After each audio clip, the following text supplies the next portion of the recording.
Hey everyone, welcome to arts study made easy. This is Priyanka.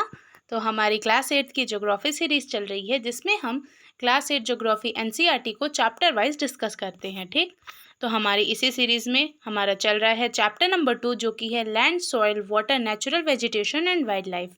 इस chapter में हम basically जो हमारे नेचुरल रिसोर्सेज होते हैं उनके यूजेस, कंजर्वेशन के बारे में पढ़ रहे हैं। ठीक, तो आज हमारा लेक्चर 4 है, जिसमें आज हम पढ़ेंगे सॉइल के बारे में। इसके पहले हम लैंड के बारे में पढ़ चुके हैं, उसके टाइप्स देखे हैं और उसको कैसे कंजर्व करना है लैंड रिसोर्स को, उसके बारे में पढ़ा। अगर आप हमारे पिछले लेक्चर्स नहीं देखे हैं तो प्लेलिस्ट का लिंक आपको डिस्क्रिप्शन में मिल जाएगा, आप वहां से देख लीजिएगा। और हाँ, अगर आपको हमारे लेक्चर्स की पीडीएफ चाहिए तो टेलीग्राम चैनल का लिंक डिस्क्रिप्शन में मिल जाएगा, आप वहां से देख सकते हैं। तो चलिए शुरू करते हैं। तो जैसा कि हमने बताया, आज का हमारा टॉपिक है सॉइल। सॉइल क्या होता है? तो ये थिन लेयर होती है, जो ग्रेनी सब्सटेंसेस होते हैं उनकी थिन लेयर होती है हमारी अर्थ की सरफेस पे। ठीक, हमारी अर्थ की सरफेस को एक थिन लेयर ग्रेनी सब्सटेंसेस की कवर करती है, वही होती है हमारी सॉइल। अब ये ग्रेनी सब्सटेंसेस क्या होते हैं, ये कैसे बनते हैं? तो देखिए, ये कैसे बनते हैं। तो ये जो हमारे ऑर्गेनिक मैटर हो गए, मिनरल्स हो गए और वेदर्ड रॉक होती हैं, उनके मतलब मिक्सचर से हमारे ये ग्रेनी सब्सटेंसेस बनते हैं, जिसको कि हम सॉइल कहते हैं। ये जो सॉइल है ये हमारी लैंड से क्लोजली लिंक्ड होती है, और कोई भी एरिया का लैंड फॉर्म ही डिसाइड करता है कि वहाँ की सॉइल किस टाइप की होगी। ठीक, जैसे यहाँ पे लिखा है, land form determine the types of soil. ठीक, चलिए आगे देखते हैं।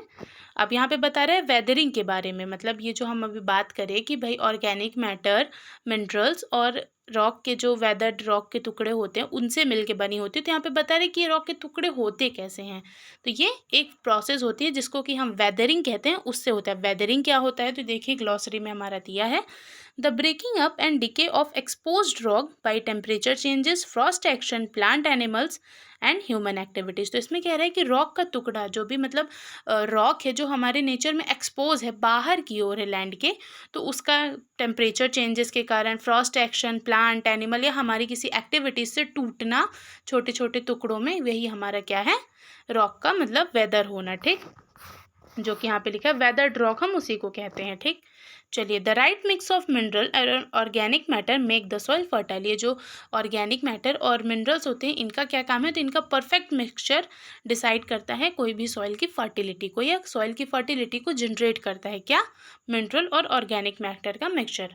बेसिकली अभी हमने देखा सॉइल बनती कैसे है, तो वो वेदर्ड रॉक मतलब रॉक के छोटे छोटे टुकड़े प्लस ऑर्गेनिक मैटर और मिनरल के मिक्सचर से बनती है। ठीक, ये देखिए, ये है एक हमारा फिगर है जिसमें बता रहा है कि भाई सॉइल का मतलब ये सॉइल की प्रोफाइल है। ठीक, एक मिनट, ब्रश ऑन कर ले। हाँ, तो देखिए, ये जो हमारा फर्स्ट वाला है, ये क्या है? हमारा टॉप ऑफ सॉइल है, जिसमें क्या होता है, ह्यूमस और वेजिटेशन, जो भी हमारे पेड़ पौधे रहते हैं वो इसमें रहते हैं। देन हमारा सब सॉइल होता है, जिसमें सैंड, स्लेट और क्ले होते हैं। मिट्टी रहती है, स्लेट मतलब छोटे छोटे टुकड़े रहते हैं पत्थर के, वो कह सकते हैं। स्लेट छोटे छोटे बारीक बारीक कण होते हैं, तो सब सॉइल इसको कहते हैं। देन ये वेदर्ड रॉक मटेरियल, यहाँ पे हमारा वेदर्ड रॉक मटेरियल होता है, जो भी रॉक का टूटा हुआ टुकड़ा होता है। और ये पेरेंट रॉक इसको कहते हैं, ये नीचे से सपोर्ट प्रोवाइड करता है, ठीक, हमारे सॉइल को। तो बेसिकली ये क्या है? ये सॉइल की पूरी प्रोफाइल है कि इस इतने पार्ट में रहती है हमारी सॉइल। चलिए आगे देखते हैं। अब यहाँ पे देखिए, डू यू नो करके लिखा है, इसमें कह रहा है कि हंड्रेड्स ऑफ ईयर लग जाते हैं 1 सेंटीमीटर सॉइल को बनने में। ठीक, ये मतलब 100 साल मान लीजिए लग जाता है 1 सेंटीमीटर सॉइल को फॉर्म करने में, ये एक फैक्ट है। चलिए अब आगे देखते हैं फैक्टर्स ऑफ सॉइल फॉर्मेशन की, मतलब सॉइल फॉर्मेशन के फैक्टर्स क्या क्या हैं। The major factor of soil formation are the nature of parent rock and climatic factors. मतलब सॉइल फॉर्मेशन में मेन चीज़ें क्या, मतलब मेन रोल क्या होता है कि भाई पेरेंटल रॉक का नेचर कैसा है, उसकी कितनी स्टेबिलिटी है, और दूसरा उस एरिया का क्लाइमेटिक फैक्टर, मतलब वहाँ पे क्लाइमेट किस तरह है। ये दोनों फैक्टर डिसाइड करते हैं कि हमारी सॉइल कैसे फॉर्म होगी। अदर फैक्टर्स, यहाँ पे कुछ और फैक्टर्स के बारे में भी बताया है, जैसे कि टोपोग्राफी, मतलब वहाँ का स्ट्रक्चर कैसा है, लैंड का लैंड फॉर्म कैसा है, role of organic material and time taken for the composition of soil formation. मतलब जो हमारा ऑर्गेनिक मटेरियल है उस पर्टिकुलर एरिया में वो किस तरह का है, किस टाइप का है, और कितना टाइम लग रहा है सॉइल को फॉर्म करने में, या सॉइल फॉर्मेशन में कितना समय लग रहा है। ये सब कुछ फैक्टर्स हैं जो डिपेंड करते हैं हमारे सॉइल फॉर्मेशन को, और ये सब प्लेसेस टू प्लेसेस में डिफर करते हैं। ठीक, कौन कौन से फैक्टर हैं अभी हमने पढ़ा, nature of parental rock, climatic factors, ये दोनों मेन हैं। देन उसके बाद हमारा टोपोग्राफी, ऑर्गेनिक मटेरियल का रोल, और कितना टाइम लगता है सॉइल को फॉर्मेशन होने में, वो। तो ये सब ये सब डिफ़र भी करते हैं प्लेसेस टू प्लेसेस, हर जगह सेम नहीं होती। ये देखिए एक फिगर में ये बहुत अच्छे से बताया है कि भाई सॉइल फॉर्मेशन को कौन कौन से फैक्टर अफेक्ट करते हैं, ठीक। तो देखिए ये हो गए हमारे पेरेंट रॉक। तो ये क्या डिसाइड करते हैं, तो ये determine colour, texture, chemical properties, mineral content and permeability. Permeability मतलब लस्टर, ठीक।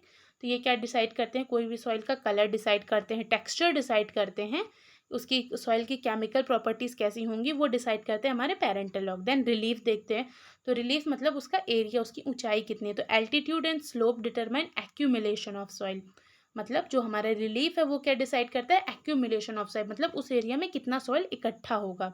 देन बात करें हमारे flora fauna and micro organism, जो वहाँ पे फ्लोरा फाउना और माइक्रो ऑर्गेनिज्म है वो क्या करते हैं, वो वहाँ पे ह्यूमस फॉर्मेशन, मतलब उस सॉइल में कितना वेजिटेशन होगा वो सब डिसाइड करते हैं। टाइम, तो टाइम डिटरमाइंस थिकनेस, ठीक। एक मिनट, हाँ। तो ये देखिए यहाँ पे क्या लिखा है, टाइम क्या डिटरमाइन करता है, तो ये डिटरमाइन करता है थिकनेस ऑफ सॉइल प्रोफाइल, मतलब जो सॉइल है, जो पूरी सॉइल प्रोफाइल हमने अभी ऊपर देखी उसकी थिकनेस कितनी होगी, ये टाइम से पता चलता है। देन हम क्लाइमेट में, तो क्लाइमेट बताता है temperature, rainfall influence the rate of weathering in humus formation. तो उस एरिया का क्लाइमेट, जैसे कि टेम्परेचर या रेनफॉल है, ये डिसाइड करता है कि वो सॉइल की कितनी वेदरिंग होगी और उसमें कितना ज़्यादा ह्यूमस या नेचुरल वेजिटेशन को फॉर्मेशन होगा, ठीक। ओवरऑल ये सब कुछ फैक्टर्स हैं जिनसे हमारा सॉइल का फॉर्मेशन डिपेंड करता है। एक बार हम नाम ले लेते हैं, parental rock, relief, flora fauna and micro organism, time and climate. चलिए अब आगे देखते हैं हम डिग्रेडेशन ऑफ सॉइल कंजर्वेशन। आखिर अब ये देखिए, अब सॉइल तो हमने पढ़ लिया, उनके टाइप्स भी देख लिए, अब देखते हैं इनका डिग्रेडेशन कैसे होता है, इनको हम कैसे कंजर्व करते हैं। खैर कंजर्वेशन तो हम नेक्स्ट लेक्चर में पढ़ेंगे, बट अभी हम डिग्रेडेशन के बारे में देखते हैं। Soil erosion and depletion are the major threats to the soil as a resource. ये जो हमारा सॉइल इरोजन और डिप्लीशन हो रहा है, ये एक बहुत बड़ा थ्रेट है, बहुत बड़ा डर है हमारे सॉइल रिसोर्स के लिए। में भी ऐसा होता है कि अगर ये कंटिन्यू होता रहा तो एक टाइम ऐसा आएगा जब सॉइल ख़त्म हो जाएगी। बोथ ह्यूमंस, अब देखिए एक सेंटीमीटर बनने में 100 साल लग रहे हैं और हम बहुत ज़्यादा वेस्ट कर देंगे, तो ऑब्वियसली में भी ये चांसेस हैं कि फर्टिलिटी, सॉइल वगैरह ये सब खत्म हो जाए या कम हो जाए। Both human and natural factors can lead to degradation of soil. हमारी जो सॉइल का डिग्रेडेशन है उसमें ह्यूमन और नेचुरल फैक्टर्स दोनों, मतलब दोनों का रोल है, ठीक। अब मान लीजिए फ्लड आ गया तो उसमें भी सॉइल डिग्रेडेट हुई ना, एक्सेस रेनफॉल हुई उसमें भी हुई, अर्थक्वेक में भी हुई, हमारी भी कुछ एक्टिविटीज़ में सॉइल डिग्रेडेट हो रही है, हम फॉरेस्ट कट कर रहे हैं उसमें भी हो रही, डिफॉरेस्टेशन से भी। अब यहाँ पे देखिए कुछ फैक्टर्स के बारे में बता रहा है जो सॉइल डिग्रेडेशन को कॉज करते हैं या लीड करते हैं। तो देखते हैं, deforestation, over grazing, over use of chemical fertilizer और pesticides, rain wash, landslides and flood. तो इसमें बता रहा है कि भाई सॉइल इरोजन कैसे कैसे होता है। तो ये हमने देखा डिफॉरेस्टेशन, आप एक्सेस पेड़ पौधे काटेंगे तो ऑब्वियसली बात है रूट्स वहाँ पे नहीं रहेंगी तो सॉइल डिग्रेडेट होगी। ओवर ग्रेजिंग, आप बहुत ज़्यादा ग्रेज कराएंगे तो इसमें भी हम शायद पिछले लेक्चर्स में पढ़ के आए थे कंजर्वेशन ऑफ रिसोर्सेज में पहले कि भाई हमें ओवर ग्रेजिंग में ध्यान देना चाहिए लैंड वाले में, ठीक। आप उसको देख लीजिएगा उस लेक्चर को। Over use of chemical fertilisers और पेस्टिसाइड्स, जो हमारे केमिकल फर्टिलाइजर्स और पेस्टिसाइड्स हैं इनका अगर हम लिमिटेड यूज़ करेंगे तभी ये हमारे लिए यूज़फुल हैं, अदरवाइज़ ये कहीं ना कहीं हमारे नेचर को हार्म करने। देखिए कोई भी चीज़ का अगर आप एक्सेस यूज़ करेंगे तो कहीं ना कहीं आपको हार्म तो पहुंचाएगा ही। रेन वॉश, मतलब अगर एक्सेस रेनफॉल हुआ तो उसमें भी सॉइल धुल जाती है। Landslide and floods, landslide and floods भी एक बहुत बड़ा रीज़न है हमारे डिग्रेडेशन ऑफ सॉइल का। बाकी कंजर्वेशन के बारे में हम नेक्स्ट लेक्चर में पढ़ेंगे। Thank you for watching and stay tuned with us.